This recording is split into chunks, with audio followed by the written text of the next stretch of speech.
வலைபேச்சு பிஸ்மி அப்படின்னு சொன்னாலே நமக்கு எல்லாருக்கும் தெரிஞ்ச ஒரு பரிச்சயமான முகம் தான். அவரோட யூடியூப் சேனல்ல சினிமா பத்தியும் சினிமாக்காரர்கள் செய்யற அரசியலை பத்தியும் நிறைய விஷயங்களை விமர்சனமா அள்ளி தெளிச்சுட்டே இருப்பாரு.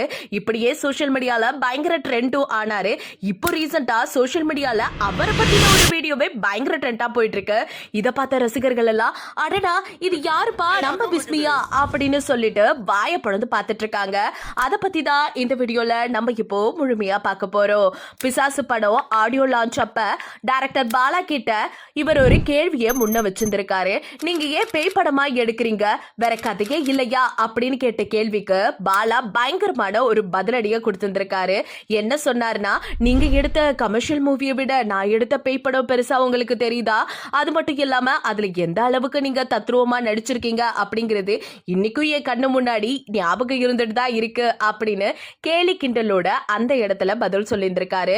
இது என்ன விஷயம் அப்படின்னு பாத்தீங்கன்னா, அந்த படத்தை ப்ரொடியூஸ் பண்ணது நம்ம பிஸ்மி அவர்கள் தான். அது மட்டும் இல்லாம ஒரு சின்ன ஒரு கிளிப்ல அவர் உள்ள என்ட்ரி கொடுத்திருந்திருப்பாரு. அதுவும் அது ஒரு பஸ் சீன்ல ஒரு ஏவிடி சீன் மாதிரி இருக்க ஒரு சின்ன சீன் தான். அதுல கேரக்டராகவே நடிச்சது வேற யாரும் கிடையாது, நம்ம பிஸ்மி தான். அந்த வீடியோட சேர்ந்து பாலா பேசின அந்த ஒரு வீடியோவும் இப்ப சோசியல் மீடியால பயங்கர ட்ரெண்ட் ஆகி பிஸ்மியே இன்னைக்கு அலற விட்டுருக்கு.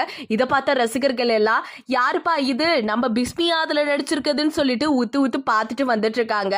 சோ இத பத்தி நீங்க என்ன நினைக்கிறீங்க அப்படிங்கறத மறக்காம நம்ம கமெண்ட் செக்ஷன்ல ஷேர் பண்ணிக்கோங்க. இது போல அப்டேட்ஸ் உடனுக்குடனே தெரிஞ்சுக்கணும்னா மறக்காம நம்ம சேனலை சப்ஸ்கிரைப் பண்ணி வச்சுக்கோங்க.